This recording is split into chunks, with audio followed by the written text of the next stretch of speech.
എല്ലാവർക്കും സ്വാഗതം മാപ്ര യൂട്യൂബ് മലയാളം ചാനലിലേക്ക്. പുതിയ വാർത്തകളും വിശകലനങ്ങളും ഉടനടി അറിയാൻ ഞങ്ങളോടൊപ്പം തുടരൂ. മനോരമ ന്യൂസ് സീ വോട്ടർ നടത്തിയ മെഗാ ഇലക്ഷൻ സർവേ പ്രകാരം നിയമസഭാ തിരഞ്ഞെടുപ്പിൽ UDF അധികാരത്തിലെത്തുമെന്ന പ്രവചനം. 140 നിയമസഭാ മണ്ഡലങ്ങളിലായി 90,000-ഓളം സാമ്പിളുകൾ ഉപയോഗിച്ച് നടത്തിയ സർവേയിൽ UDFന് 69 മുതൽ 81 വരെ സീറ്റുകൾ ലഭിക്കാമെന്ന് വ്യക്തമാക്കുന്നു. നിലവിൽ ഭരണത്തിലുള്ള ഇടതുമുന്നണിക്ക് 57 മുതൽ 69 സീറ്റുകൾ വരെയാണ് സർവേ പ്രവചിക്കുന്നത്. NDA 1 മുതൽ 5 വരെ സീറ്റുകൾ നേടാൻ സാധ്യതയുണ്ടെന്നും സൂചിപ്പിക്കുന്നു.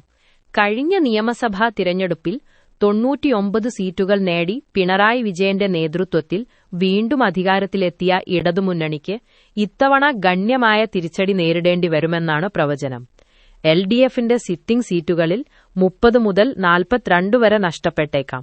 അതേസമയം UDFന് 28 മുതൽ 40 വരെ അധിക സീറ്റുകൾ നേടാൻ സാധ്യതയുണ്ടെന്നും സർവേ പറയുന്നു.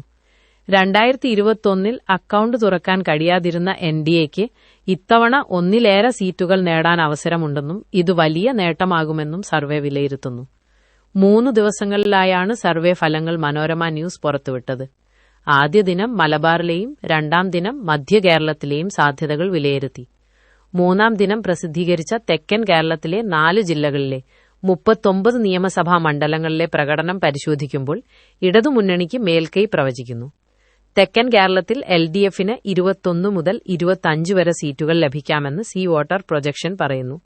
2021 ഈ മേഖലയിൽ 4 സീറ്റുകൾ മാത്രമുണ്ടായിരുന്ന UDF 12 മുതൽ 16 സീറ്റുകൾ വരെ നേടി നില മെച്ചപ്പെടുത്തുമെന്നും സർവേ സൂചിപ്പിക്കുന്നു.